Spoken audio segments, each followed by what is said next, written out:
Pred časom ste dejali, da naključja v življenju ni, da je naključje samo izraz za zakonitost, ki jo še ne poznamo. Je del vaše življenjske filozofije tudi optimizem oziroma pozitiven pogled na svet?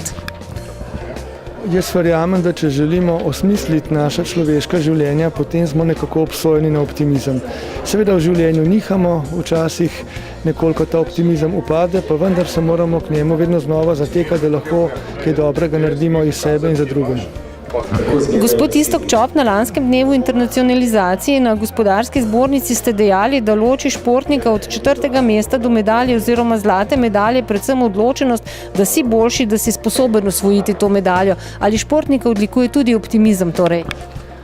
Ja, jaz mislim, da moraš biti optimist oziroma s pozitivne strani gledati na probleme oziroma na svoj domet, se pravi osredotočati se na tisto, kar lahko narediš, na tisto, kar smo dobri in ne razmišljati o tem, katerih napak ne smemo delati. Čim bolj se, ogniti tega negativnega razmišljanja in biti skoncentriran na pozitivne stvari. Podzavest včasih ne loči, kaj je negativno, kaj je pozitivno, ampak samo mislimo, na čem mislimo. In zdaj, če so to negativne stvari, potem jaz mislim, da tudi uspeh je težje dosegljiv, kot če gledamo samo tiste pozitivne stvari naših sposobnosti.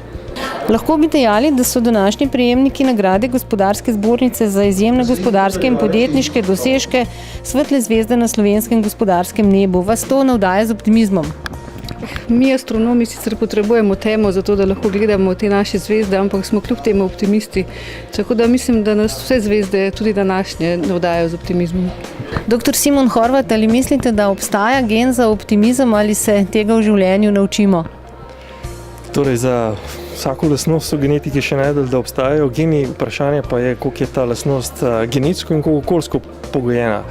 Jaz bi rekel tako, da v Sloveniji imamo veliko rezerve, da vplivamo na to lastnost okoljsko, tako da ustvarjamo družbo, ki je temelji na znanju, kreativnosti in to bo tudi ljudem prineslo več optimizma, kot da čakamo na gene in da bi na njih vplivali farmacevtsko.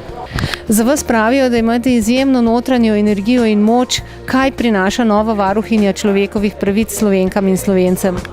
Prinašam vseeno kljub težkim časom nekaj optimističnih sporočil. Vredno je stopiti na pot, ki ti pokaže izhod. Splača se. To povedo tisti, ki so na koncu uspešni. Menim, da je včerajšnji dan mimo. Vse, kar se nam je zgodilo, je dobro pustiti za seboj. Jutrišnji je običajno neznanka. In zato je potrebno vedro stopiti vsak nov dan. Kajti, če ga začnemo optimistično, imamo veliko več možnosti, da bomo uspeli. Gospa Saša Pavček, v enem vaših najlepših verzov ste zapisali: ko me poljubiš, ne dvomim nič. Bog je, so angeli in smrti ni. Se vam zdi, da so umetniki v svojem bistvu optimisti? Mislim, da morajo biti, ker umetnik je vedno na strani življenja. Tudi če opisuje smrt, tudi če opisuje najbolj mračne plati človekove duše, vedno se mi zdi, da v svoji globini je na strani življenja, vitalizma, ljubezni, prebijanja skozi to temodo in do neke upanja, mogoče celo transcendence. Klovni zdravniki prinašate nasmeh malim pacientom. Včasih so zgodbe lepe, se pa zgodi, da so tudi žalostne. Odkot vi jemljete energijo, notranjo moč za ta zelo lep projekt? Največ mi pomaga, ko si nataknem rdeč nosek in takrat, kot sama pravim, se stvari, ki stojijo na robe, obrnejo na pravo mesto. Ali pa obratno, pa je pol tudi prav. Vedno mi pa dajo spodbudo tudi reakcije otrok. V bolnišnici so otroci utrujeni, izčrpani od bolezni, pa vendar, in zato je reakcija tudi toliko manjša, pa vendar tisti nasmeški, pa to, ko se z nami igrajo, pa to, ko vidiš, da se spustijo v to igro, tisto je, mislim, da za vse nas klovne zdravnike je največja gonilna sila.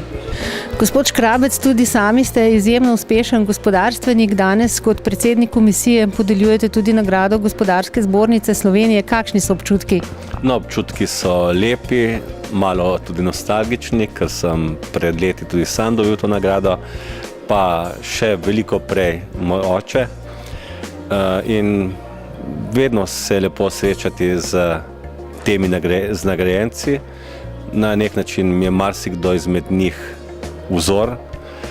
Vesel bom pa tudi po sami predstavi, podelitvi se srečati z mojimi kolegi, znanci in seveda bomo nazdravili boljši prihodnosti.